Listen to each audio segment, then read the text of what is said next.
The story of Timmy the mouse and Max the orange cat. Once upon a time, in a cozy little cottage on the edge of a quiet forest, there lived a plump orange cat named Max. Max had everything a cat could dream of: a wooden window niche that caught the morning sunlight, a silver bowl always full of food, and a warm fireplace so he wouldn't get cold. They brushed his fur every evening, scratched his ears as he pleased, and even let him sleep on their bed. Life was perfect, quiet, and suddenly wonderfully dull one morning. He had no worries. Golden rays of morning light filtered through the lace curtains, dancing on the wooden floorboards like silent fairies. Max the cat stretched lazily, yawning long enough to show all his tiny teeth, then gently crept into his usual sunny spot by the window. Then it happened. The cottagers adored Max the cat. It began just after sunrise. He lunged in his own home. It's a quick, sudden movement, a gray blur. The cat's keen eyes picked it up immediately. His ears perked up, his tail twitched, its whiskers stiffened with alertness. Max the cat stopped, sniffing furiously, trying to guess where Timmy Mouse had gone. He lunged. His name was Timmy.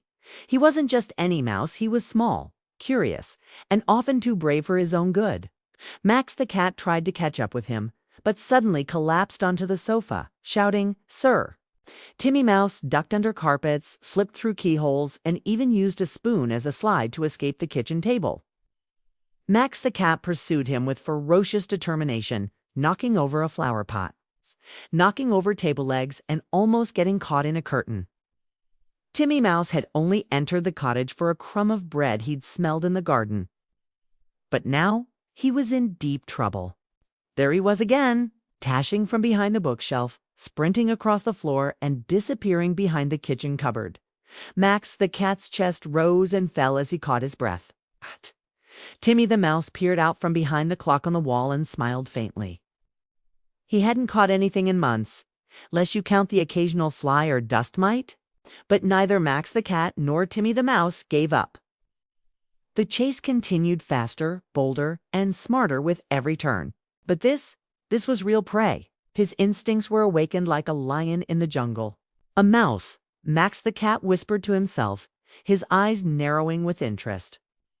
Not just any mouse, this was fast and bold, and worst of all, the cat's heart raced with excitement. Without hesitation, Max the cat sprang into action. "Meow!" he roared, throwing himself to the floor. On the other side of the cupboard, a tiny mouse with bright eyes and twitching whiskers froze in panic. Behind him, the sound of a cat's feet echoed, approaching quickly. Timmy Mouse darted through a crack in the wall, leading into a narrow passage behind the cupboards. The chase began. They raced through the house, cat and mouse engrossed in a silent game of speed and wit. At one point, Timmy Mouse leaped into the air from a bookshelf onto a hanging lampshade, swinging wildly. The humans heard the noise and peered into the room, finding Max the cat sitting innocently on the floor, his tail twitching, while Timmy the mouse silently hid inside a nearby shoe. By noon, the cottage was in disarray. Cushions lay on the floor, crumbs lay everywhere, and an overturned vase.